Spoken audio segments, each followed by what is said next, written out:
안녕하십니까. 자운사 불교대학을 이끌고 있는 진홍이라고 합니다. 오늘은 불자는 아니지만 스님과 개인적인 어떤 친분이 있는 불교에 대한 어떤 호의적인 마음, 그리고 종교인에 대한, 특히 스님들에 대한 호감을 갖고 있는 학생들과 인터넷에서 요즘 유행하고 있는 밸런스 게임을 통해 부처님의 말씀을 살짝 전달해 보는 시간을 가지도록 하겠습니다. 학생분들께서는 인터넷에서 요즘 유행하고 있는 밸런스 게임 다들 잘 아시죠? 네. 이 영상을 보시는 분들 중에서 밸런스 게임을 모르시는 분들이 있으실 수 있기 때문에 밸런스 게임에 대해서 설명해 드리도록 하겠습니다. 두 가지 예시가 있습니다. 이 두 가지 예시 중에서 하나를 반드시 선택을 해야 되는 것입니다. 뭐 선택을 안 한다거나 그런 건 없습니다. 그럼 여러분들께서는 재밌는 밸런스 게임 인터넷을 하다가 보신 적 있습니까? 기억나는 거 한두 가지씩 말씀해 주시죠.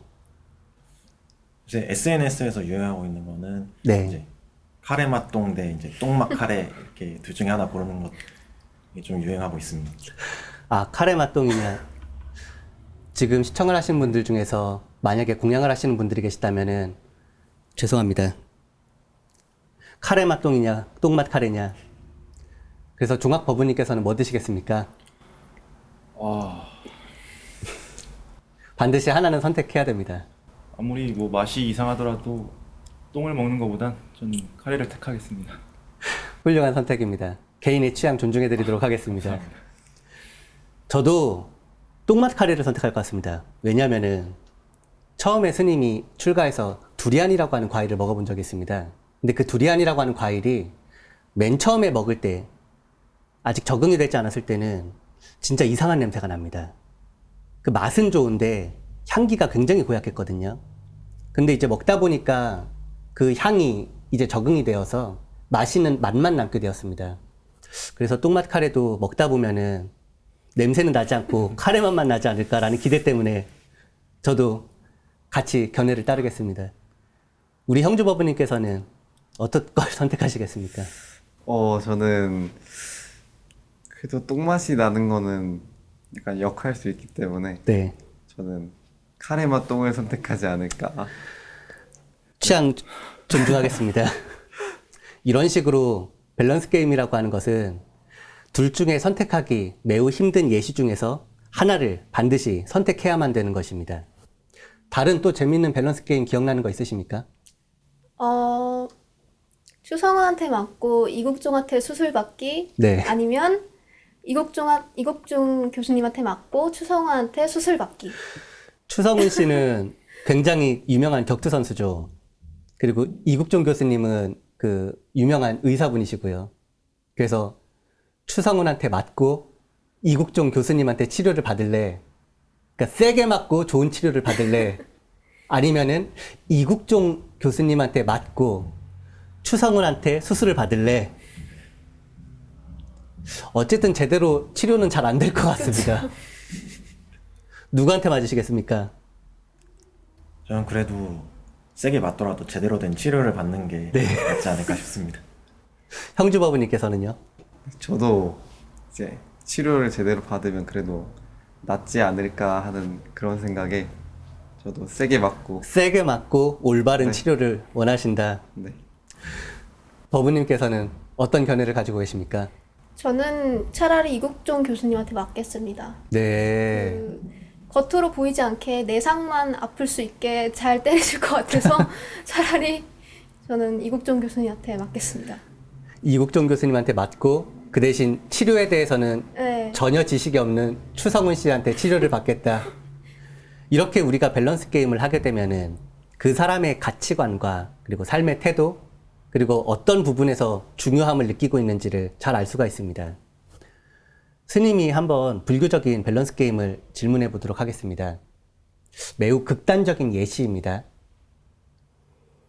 6년 동안 고행을 하고 다음 생을 안 태어나시겠습니까? 아니면은 이번 생에 왕자로 살고 다음 생은 처참하고 초라하고 가난하고 비루하게 태어나시겠습니까? 우리 종학법부님의 선택부터 들어볼까요? 저는 왕자가 되고 싶습니다. 이번 생에 왕제로 살고 다음 생에 거지로 살더라도 이번 생에 왕제의 삶이 그렇게 탐이 납니까? 아, 네, 왕자.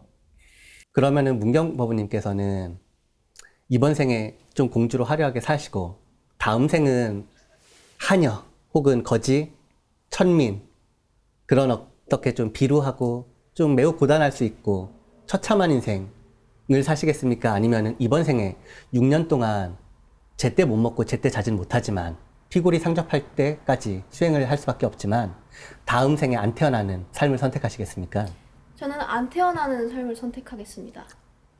그 이유를 한번 여쭤봐도 되겠습니까? 왜냐하면 제가 공주로 태어나도 똑같이 그 각자만의 힘듦이 있을 거라고 생각해서 저는 차라리 한 번 생만 힘듦을 겪고 다음 생엔 태어나지 않겠습니다. 제가 문경 법부님의 이야기를 들으니까 얼마 전에 본 인터넷 글이 생각납니다. 그 인터넷에 어떤 글이 있었는데요. 우리나라에서 최고 부자 중에 한 명이라고 할 수 있는 삼성 이재용 부회장 있지 않습니까? 그 딸로 한번 태어나 보고 싶다는 글이었습니다. 그래서 우리나라에서 제일 부자의 딸로 태어나면 어떤 기분일까? 먹고 싶은 거 다 먹고, 하고 싶은 거 다 하고, 입고 싶은 거 다 입을 수 있는 저런 행복한 인생 한 번쯤은 살아보고 싶다. 그런 인터넷 글이 있었는데요. 굉장히 촌철살인과도 같은 댓글이 그 밑에 있더라고요. 저 가난한 나라에서 삼시세끼를 못 먹는 어린아이들한테는 너의 삶이 이재용 부회장 딸의 삶이다라고 되어 있더라고요. 그래서 우리가 느끼는 부유함, 가난함은 절대성이 아니라 상대성에서 오는 것이다라고 제가 경전이 아니라 인터넷을 하다가 알게 된 충격적인 촌철살인의 좋은 댓글이었습니다. 형주법부님께서는 어떤 왕제의 삶을 사시고 혹은 다음 생에는 그 복이 다하여서 거지의 삶을 사시겠습니까? 아니면은 6년 동안 좀 고단한 수행 생활을 하고 다음 생에는 좀 태어나지 않으시겠습니까? 약간 선택하기 좀 어려운 것 같긴 한데. 어렵죠. 네, 그래도 현재를 좀 즐기는 게 좋지 않을까 해서 저는 왕자의 삶. 어쨌든 눈앞에 있는 왕자로서의 삶이 대단히 풍요롭고 또 큰 유혹임에는 틀림이 없는 사실인 것 같습니다. 그 선택도 마땅히 존중받아야 된다고 생각합니다. 우리 법부님께서는 어떤 걸 선택하시겠습니까? 저는 이제 고행은 언제든지 할 수 있지만 왕자는 네. 경험해볼 수 없는 선택이기 때문에 저도 왕자로 살아보는 걸 선택하겠습니다. 희소성을 한번 선택해 보시는 거네요. 고행은 내가 마음만 먹으면 언제든지 할 수 있지만 왕자의 삶은 언제든지 할 수는 없기 때문에 그 선택 또한 마땅합니다. 부처님께서는 왕제의 삶을 29살 때까지 하시다가 29살 때부터 35살 때까지 6년 동안 고행을 선택하셨어요. 그 이유가 왕제의 삶이 행복하다고 느껴지지 않아서였거든요. 부처님께서는 행복하시기 위해서 출가하셨습니다. 그러면은 어떻게 해야지 행복할 수 있는가? 영원한 고통에서 벗어나야 영원한 행복을 이룰 수 있다라고 생각하셨습니다. 어떻게 해야지 영원한 행복을 증득할 수 있는가? 그것이 안 태어나는 일입니다. 불교에서 이야기하는 행복에 대한 정의는 밖에서 사람들이 이야기하고 있는 행복의 정의와 조금은 다른 것 같습니다. 밖에서 사람들이 이야기하는 행복에 대한 정의를 제가 가끔 들어볼 때는 행복이라기보다는 즐거움과 쾌락을 쫓는 형식이 많습니다. 불교에서 바라보는 행복은 고통이 없음이 행복입니다. 근데 부처님께서는 인생을 살아가면서 8가지 고통이 반드시 온다고 하셨거든요. 그래서 그 8가지 고통을 해결하지 않는다라면은 영원한 행복이 올 수 없다. 일시적인 즐거움과 쾌락은 있지만 영원한 행복은 올 수 없다라고 이야기하셨던 것입니다. 그러면 어떤 것이 8가지 고통이냐? 이 8가지 중에서 여러분들이 당하신 것도 있고 그리고 또 아직 당하지 않은 고통도 있으실 수 있겠는데요. 저는 단언컨대 8가지 고통을 아직 다 당해보지 않았기 때문에 다음 생에도 또 태어나고 싶다라는 결정이 나지 않으셨나 조심스럽게 한번 예측해 봅니다. 지금부터 한번 8가지 고통을 설명드려 보겠습니다. 이 8가지 고통을 다 듣고 난 다음에도 다음 생을 살아가고 싶다면은 그때는 그 선택을 정말 인정하도록 하겠습니다. 첫 번째 고통은 태어나는 것에 대한 고통입니다. 아까 우리가 처참한 삶을 살아가야 된다고 했잖아요. 근데 그 이전에 약 10개월 동안 우리가 기억이 나지 않을 뿐이지 앞에 오줌이 있고 뒤에 변이 있고 그리고 지금 우리가 느끼는 중력의 10배, 100배 이상의 어떤 가혹한 환경 속에서 살아가게 됩니다. 그것이 태아 상태거든요. 그런 태아 상태의 고통을 10개월 동안 당하고 나서 인생을 살아가야 되는 것입니다. 이미 고통은 애초부터 깔고 시작을 하는 경향이 있는 것입니다. 두 번째 고통은 병드는 고통입니다. 혹시 이 중에서 여러분들이 너무 많이 아팠다거나 거동이 불편할 정도로 꽤나 치명적인 어떤 부상, 그런 큰 고통을 한번 당해보신 적이 있으신 분이 계십니까? 저는 운동을 하다가 네. 다리 근육이 한번 녹았던 적이 있었습니다. 근육이 녹아셨다고요? 네, 네, 근육이 녹아서 네. 정말 걸을 수 없을 정도로 아팠던 적이 한 번 있어서 아, 네, 입원을 했었습니다, 그때. 한 일주일 만에 나온 것 같아요. 우리는 살아가면서 어떤 병에 의한 고통을 피할 수가 없습니다. 신체적인 부상을 당할 수 있고요. 그리고 노환으로 인한 병은 당연히 받아들여야 되고요. 세 번째 고통은 늙어가는 고통입니다. 그러니까 병드는 고통과 늙어가는 고통은 또 함께 가는 것이기도 합니다. 늙으면 바로 병이 오거든요. 그냥 젊었을 때도 이렇게 아픈데 우리가 몸이 거동이 불편해지고 눈이 잘 보이지 않게 되고 귀가 잘 들리지 않게 되고 냄새가 잘 맡아지지 않기 시작하고 맛이 잘 느껴지지 않아지면서 그때부터 아파지는 고통은 우리에게 더 크나큰 고난을 가져다 주거든요. 네 번째 고통은 죽음을 앞둔 고통입니다. 우리가 지금은 행복하게 그렇게 많이 행복하진 않더라도 죽음에 대해서 철학적으로 사유하지 않지만 죽음은 항상 우리 옆에 있는 존재 아니겠습니까?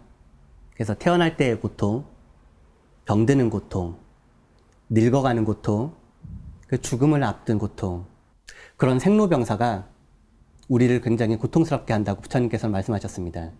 그래서 그 고통에서 벗어나시고 영원한 행복을 위해서 출가하셨습니다. 다섯 번째 고통은 헤어지는 사람과 계속 헤어져야 되는 고통이라고 합니다. 여러분들께서도 지금 이 공간에서 이야기하기는 매우 힘들지만 살아오시면서 계속 사랑하는 사람과 헤어져야 되는 고통이 발생하고 그 고통으로 인해서 우리는 영원히 정신적 고단함에 시달릴 수밖에 없습니다. 여자친구나 남자친구 혹시 있으신가요? 네, 있습니다. 있으십니까? 네. 제가 절대 너무 악담하는 건 아니고요. 언젠간 헤어집니다. 우리의 인생은 그럴 수밖에 없다고 합니다. 스님이 정말 악담한 게 아니라 우리의 인생은 사랑하는 사람과 계속 헤어질 수밖에 없도록 프로그래밍 되어 있는 인생입니다. 수명으로 인해서 혹은 서로 간의 성격이 잘 맞지 않아서 계속 이별을 선택할 수밖에 없는 삶을 인간의 삶이라고 하셨습니다. 그래서 애별리고 우리가 태어나면 반드시 경험해야 되는 고통 중에 하나가 애별리고 사랑하는 사람들과 반드시 헤어지는 고통이 있습니다. 그리고 또 여러분들 살아가시면서 이런 경험 많으실 것 같아요. 원증회고라고요. 사랑하는 사람이랑은 계속 헤어지는데 원수랑은 이상하게 계속 만나게 됩니다. 혹시 법부님들 중에서 이상하게 이 친구랑은 잘 맞지 않고 사대가 맞지 않고 스타일도 잘 안 맞고 나랑 굉장히 껄끄러운 사이인데 어떤 회사나 다 학생들이시니까 학교나 동아리 이런 곳에서 아니면 길거리에서 자꾸 마주친 기억은 없으십니까? 원수가 그렇게 없다면 성공한 인생들이십니다. 원래 우리의 인생 8가지 고통 중에서 자꾸 나를 싫어하는 사람이 생겨났고요. 그렇게 나를 싫어하는 사람과 계속 마주칠 일이 많이 생기거든요. 그런데 여러분들께서는 얼른 내가 그냥 껄끄러웠던 사람과 마주치는 기억이 그렇게 없었더라면은 굉장히 아직은 피로하지 않은 삶이신 것 같습니다. 그리고 8가지 고통 중에서 또 하나는요, 갖고 싶은 것을 얻지 못하는 고통이 있습니다. 구부득고라고 하는데요, 한문으로. 갖고 싶은 것을 너무나도 간절하게 얻고 싶은 것을 우리 인간의 삶은 다 얻지 못한다고 되어 있습니다. 문경 학생은 네. 인생을 살면서 사람이든 물건이든 가열차게 정말로 간절하게 절실하게 원했는데 얻지 못한 적이 혹시 있으십니까? 남자친구요. 아. 지금 여기 셋 중에서 저만 애인이 없거든요. 4명 중에서 저만 애인이 없거든요. 혹시 다른 법우님들도 물건이나 사람이나 혹은 어떤 지위나 명예나 권력이나 돈이나 무엇인가를 그렇게 간절하게 절실하게 원했는데 얻지 못하신 적 있으십니까? 저는 어렸을 때부터 꿈을 굉장히 갖고 싶었는데 이제 앞으로 내가 좋아하는 것이 무엇이고 무슨 일을 해야 할까 이런 것을 가진 다른 친구들을 봤을 때 되게 부러웠는데 저는 그런 게 아직까지도 좀 생기지 않는 것 같아서 그게 좀 지금까지 그럼 주변의 어떤 친구들은 본인의 어떤 소신과 신념 그리고 장래 희망 그런 꿈대로 잘 나아가고 있나요? 잘 나아가지 않는 친구도 있고 잘 나아가는 친구도 있지만 잘 나아가지 않는다고 해서 안 좋게 보이지 않고 오히려 그것 또한 꿈을 찾아서 가고 있는 길이니까 되게 부럽다라고 생각해요. 꿈을 가지고 있다는 거는 그 젊음에 있어서 청춘을 보내는 방법 중에 아주 중요한 요소죠.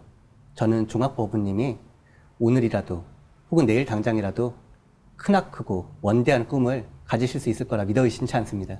감사합니다. 마지막으로 8가지 고통 중에서 오음성구라고 하는 게 있습니다. 오음성구라고 하는 것은 우리가 눈, 그리고 귀, 코, 입, 몸으로 느껴지는 여러 가지 욕망들을 따라갈 수밖에 없는 욕망입니다. 우리가 눈이 있기 때문에 아름다운 형상만 보고 싶죠. 그리고 귀가 있기 때문에 좋은 음악만 듣고 싶습니다.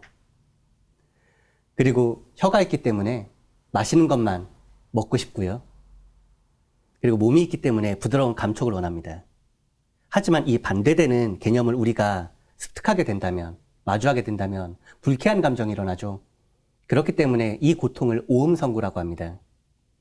태어날 때의 고통, 그리고 늙어가는 고통, 병드는 고통, 그리고 죽음을 앞둔 고통, 원수를 계속 만나야 되는 고통, 사랑하는 사람들과 계속 이별을 해야 되는 고통, 5가지 감각, 기관에서 나오는 욕망대로 따라갈 수밖에 없는, 그렇게 살 수밖에 없는 고통, 그리고 원하는 것을 얻지 못하는 고통. 이 8가지 고통은 우리가 선택적인 사항이 아니라 태어나게 되면은 반드시 우리가 마주할 수밖에 없는 8가지 고통입니다.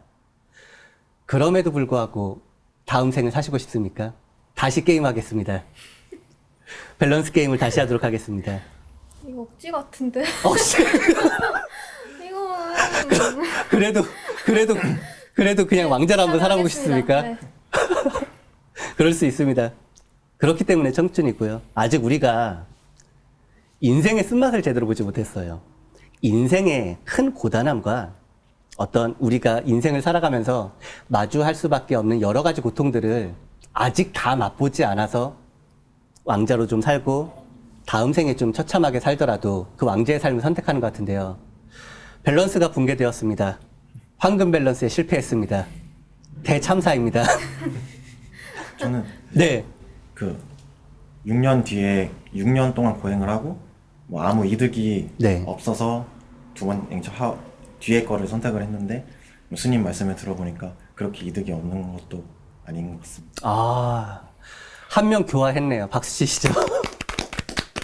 연민을 좀 억지 느끼셨나 같은데. 그래도 대충 밸런스는 맞아진 것 같습니다. 원하는 결과를 도출하셨나요? 황금 밸런스에 성공했습니다. 4명 중에 2명은 왕자와 공주로서의 삶을 선택했고요. 그래도 법문을 열심히 해서 한 분은 왕자의 삶에서 다음 생에 태어나지 않는 삶을 선택했으니 한 명 교화한 것으로 만족하도록 하겠습니다. 오늘 이 시간에는 부처님께서 말씀하신 8가지 고통에 대해서 수박 겉핥기식으로 간단하게 알아보았습니다. 요즘 인터넷상에서 유행하는 밸런스 게임을 통해서 부처님처럼 6년 동안 고행하고 다음 생에 태어나지 않기, 혹은 이번 생에 그냥 왕자로 살고 혹은 공주로 살고 다음 생에는 그 복을 다 써서 처참하게 어떤 거지 같은 인생, 굉장히 비루하고 남루한 인생, 초라한 인생을 살지, 제가 어떤 특정한 메시지를 전달하기 위해서 그 예로 든 것이 굉장히 비약적이고 다소 현실적이지 않은 면이 있습니다. 그러니까 왕자로 산다고 해서 다음 생에 꼭 거지로 태어나지 않고요. 6년 동안 고행한다고 해서 다음 생에 안 태어나리라는 보장이 없습니다. 6년 동안 고행도 하고 다음 생에 거지로 태어날 수도 있겠죠. 그런데 제가 하고자 하는 이야기는 그만큼 현실의 영화가 부질없다. 언젠가는 흩어지고 사라지고 무너질 것들이다. 이 메시지를 전달하기 위해서 제가 억지스러운 밸런스 게임을 한 면이 있는 것 같습니다. 그래서 오늘은 밸런스 게임을 통해서 부처님이 말씀하신 인생에 우리가 반드시 마주해야 될 8가지 고통에 대해서 한번 알아보았습니다. 불자님들께서도 집에서 한번 자녀분들과 혹은 거사님과 보살님과 밸런스 게임 한번 해보시기 바라겠습니다. 이 밸런스 게임을 하다 보면은 재미도 느끼실 수 있고, 이 사람이 어떤 생각을 가졌는지, 무엇을 더 중요하게 생각하는지, 어떤 가치관을 가지고 있는지 서로 간에 대해서 잘 알 수 있는 의미 있는 시간이 되실 수 있으실 것 같습니다. 이상 마치겠습니다. 감사합니다.